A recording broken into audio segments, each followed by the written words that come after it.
सभी पत्रकार बंधुओं को नमस्कार। जैसा आप जानते हैं कि एक बहुत महत्वपूर्ण अहम फैसला सीबीआई कोर्ट द्वारा अभी दिया गया है और जैसे कल से हम देख रहे हैं कि एक तरफ कानून अपना काम कर रहा है, जो जांच एजेंसी हैं वो ईमानदारी से भ्रष्टाचारियों को कानून के तहत कार्रवाई करती हैं। दूसरी तरफ कट्टर बेईमान और अराजक अपराध पार्टी ना संविधान का सम्मान करती है, ना न्यायालय का सम्मान करती है, ना जनता का सम्मान करती है और ना कानून का सम्मान करती है। जो फैसला अभी न्यायालय ने पारित किया है उसमें एक्यूज्ड नंबर 1 आबकारी घोटाला, शराब घोटाला को सीबीआई कस्टडी में 4 मार्च तक के लिए दिया गया है। यह आदेश मौखिक तौर पे तो कोर्ट में सुनाया गया है, जैसा चैनल्स बता रहे हैं। पूरा आदेश आएगा तो इसका अध्ययन भी किया जाएगा और विधिक तौर पे जो मेरी समझ है, मैं समझता हूं ये बड़ा ही अहम फैसला है। सबसे पहले तो जो ओछी घटिया अराजकतापूर्ण राजनीति कल से कट्टर बेईमान लोग अरविंद केजरीवाल के इशारे पर जो कर रहे हैं उसको उजागर करना बहुत जरूरी है। देखिए, सबसे पहले तो हर कोई ये बात जानता है, उप मुख्यमंत्री कई विभाग के मंत्री हैं। ये जो घोटाला इन्होंने किया है, ये घोटाला आबकारी नीति को लेके है, शराब नीति को लेकर है, शराब नीति। और किस तरह की नौटंकी की जा रही है कल से, ऐसा लगता है कि अरविंद केजरीवाल ने कसम संविधान के ऊपर हाथ रख के ये ली कि संविधान को तार तार करूंगा। सबसे पहले तो मैं ये कहूंगा, अरविंद केजरीवाल जी, पापी आपको भी पता है कि एक्यूज नंबर 1 कट्टर बेईमान है और आज ये आदेश आने के बाद ये बात सिद्ध हो गई है कि न्यायालय ने भी पाया है CBI accused number 1 Manish Sisodia को शराब नीति घोटाले में अपनी कस्टडी में ले, जिससे कि पूर्ण रूप से विवेचना हो सके, दूध का दूध और पानी का पानी हो जाए, या ये कहें दूध का दूध और शराब की शराब हो जाए। जो मुख्य बिंदु मैं आपके समक्ष उठाऊंगा, इस पे ध्यान दीजिएगा। और यह भी हमें पता है कि जनता की आवाज बन के भारतीय जनता पार्टी जब बड़े प्रखरता से यह मुद्दा उठाती है, किसी भी सवाल का उत्तर नहीं देंगे अरविंद केजरीवाल, लेकिन फिर भी देश की जनता को यह जानने का हक है। यह लड़ाई विचारधाराओं की लड़ाई है। एक तरफ भारतीय जनता पार्टी, करोड़ों नागरिक जो संविधान, न्यायालय, कानून में अपनी आस्था रखते हैं, दूसरी तरफ वो भ्रष्टाचारी नेता जो केवल कानून तोड़ना जानते हैं, चाहे वो शराब घोटाले में ऐसी नीति लाना कि अरविंद केजरीवाल की तिजोरी जनता के रुपए से भरे, चाहे वो कानून को तब तोड़ना कि एक आरोपी जिसको जो जांच एजेंसी है, मैं आपसे साझा करना चाहूंगा, उसका दायित्व है कि 24 घंटे के अंदर न्यायालय में किसी भी व्यक्ति को जब गिरफ्तार किया जाता है तो न्यायालय में पेश करना। यह हमारे देश का कानून है। पहले तो ढोंग और नौटंकी करी जाती है। आप जाते हैं राजघाट, हम सबके आदर्श महात्मा गांधी जी, और वहां जा कौन रहा है? एक उप मुख्यमंत्री जो एक्यूज नंबर 1 है, जो एक बड़ा शराब का घोटाला करता है।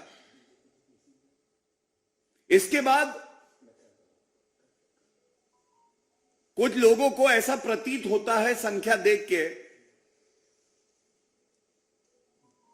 कि उसी काले धन की कमाई से उनको बुलाया जाता है, रुपया दे के प्रदर्शन करो।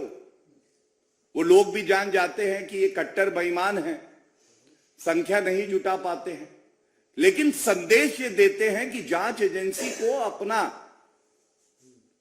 दायित्व निभाने से हम रोकेंगे। तीसरा, जब ये आप करते हैं तो ये बताना आवश्यक है, this amounts to obstructing the process of administering justice, which amounts to contempt of court. It also amounts to an offense under the Indian Penal Code, where you are obstructing a public servant from discharging his official duty. Now, Mr. Arvind Kejriwal, having taken oath under the Constitution, are you not supposed to abide with the law of the country? Is it not your duty to first of all sack the corrupt deputy CM, and then second, ensure that he cooperates with the investigating agency?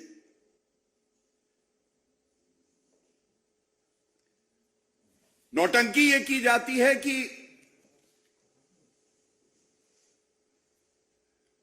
चाचा खाना नहीं खाएंगे। चाचा जी, जो दिल्ली के बच्चे हैं उनको शर्म आती है कि आप इतने भ्रष्टाचारी हैं, आपको चाचा कैसे बुलाएं? और पूरे देश के बच्चे आज ये कह रहे हैं अरविंद केजरीवाल और मनीष सिसोदिया से, चाचा खाना खाओ या ना खाओ, रिश्वत मत खाओ। दिल्ली की जनता और देश की जनता ये भी सवाल पूछ रही है कि आपने पूरी दिल्ली को शराब में डुबोने का प्रयास किया।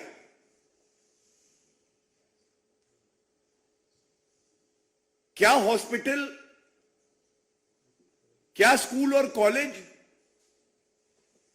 रेजिडेंशियल कॉलोनीज, और ये कहना गलत नहीं होगा, अपनी कमीशन खोरी को बढ़ाने के लिए ड्राई डे कम कर दिए गए और ठेके शराब के बढ़ा दिए गए। प्रदेश की सरकार का राजस्व कम हो गया, लेकिन अरविंद केजरीवाल और मनीष सिसोदिया की कमीशन खोरी बढ़ गई। और इसीलिए आज ये सवाल आपसे बार बार पूछा जाएगा और बड़ी जिम्मेदारी से ये बात पूछी जाएगी। मैंने अराजक अपराध पार्टी की कई प्रेस कॉन्फ्रेंसेस कल से देखी और उसमें जब निचोड़ देखा तो कुछ सार्थक है ही नहीं। उन्होंने कहा यह राजनीतिक द्वेष से हो रहा है। यह हमारी जिम्मेदारी है कि देश की जनता के समक्ष बड़ी मजबूती से, ईमानदारी से ये बात रखें। अगर कोई भी मामला जांच एजेंसी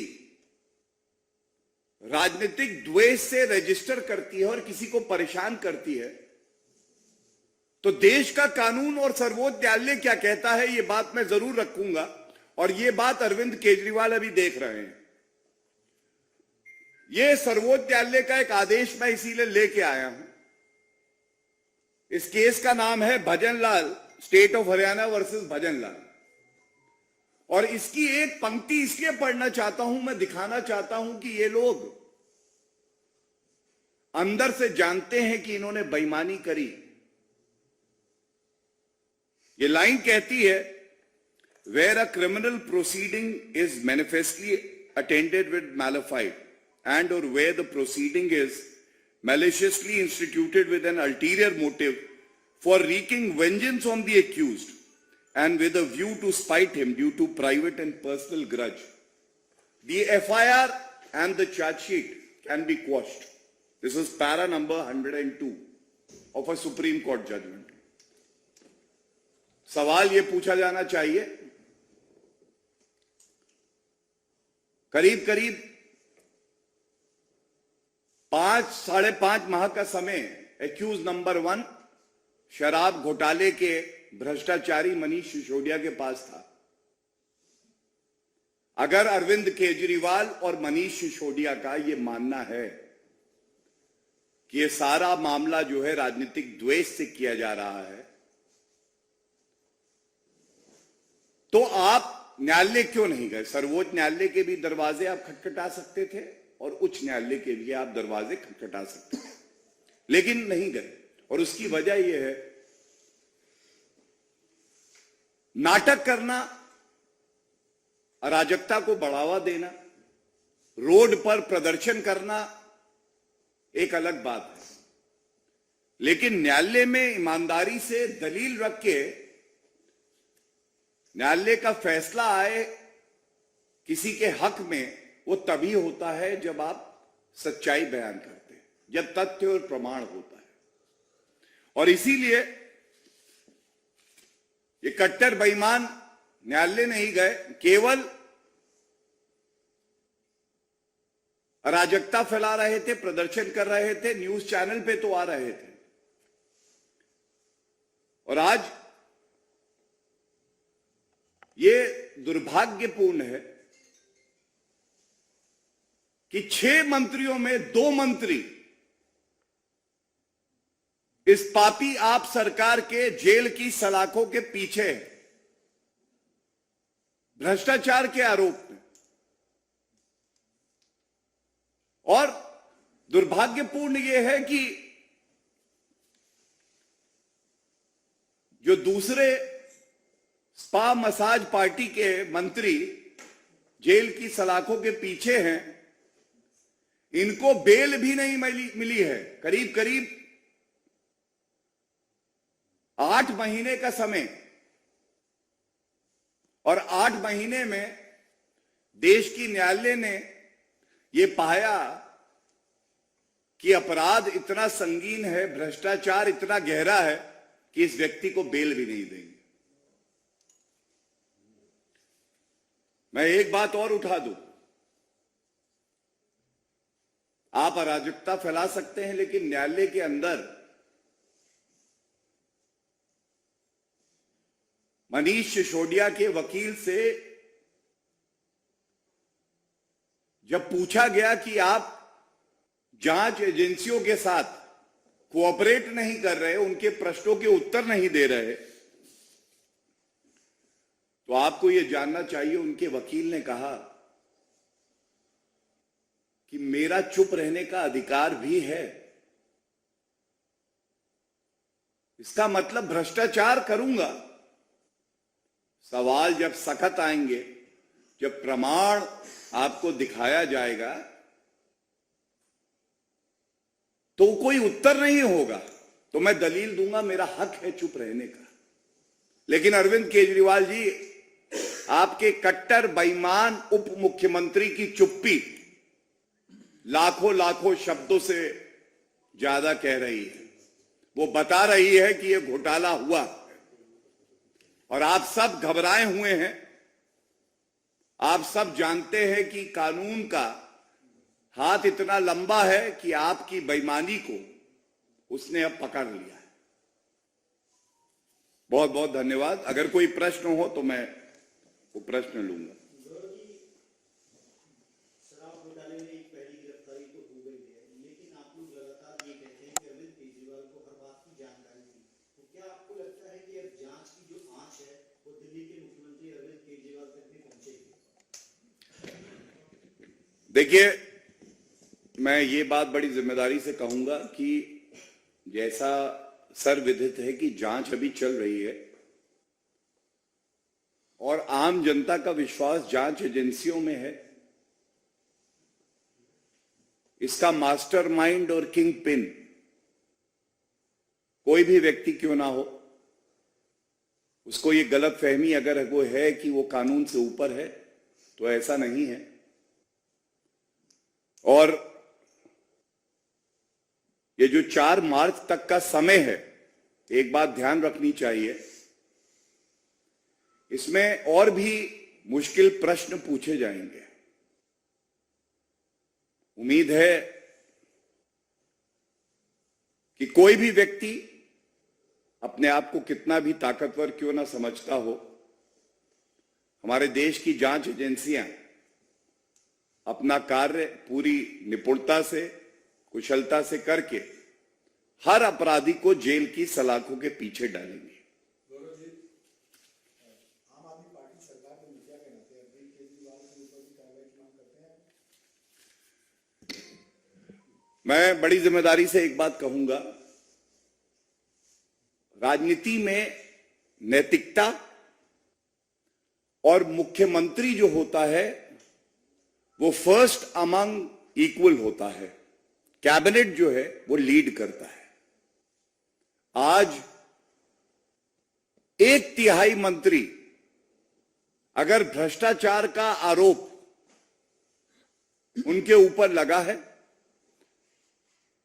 2 लोग जेल की सलाखों में हैं या सीबीआई की कस्टडी में है, तो ये कहना गलत नहीं होगा कि अरविंद केजरीवाल को तुरंत इस्तीफा दे देना चाहिए और जो आरोप वो दूसरों पे लगाते थे वो सिद्ध करें कि अगर ये आरोप आज उनके मंत्रियों पे लग रहे हैं तो वो इसकी नैतिक जिम्मेदारी लेते हैं।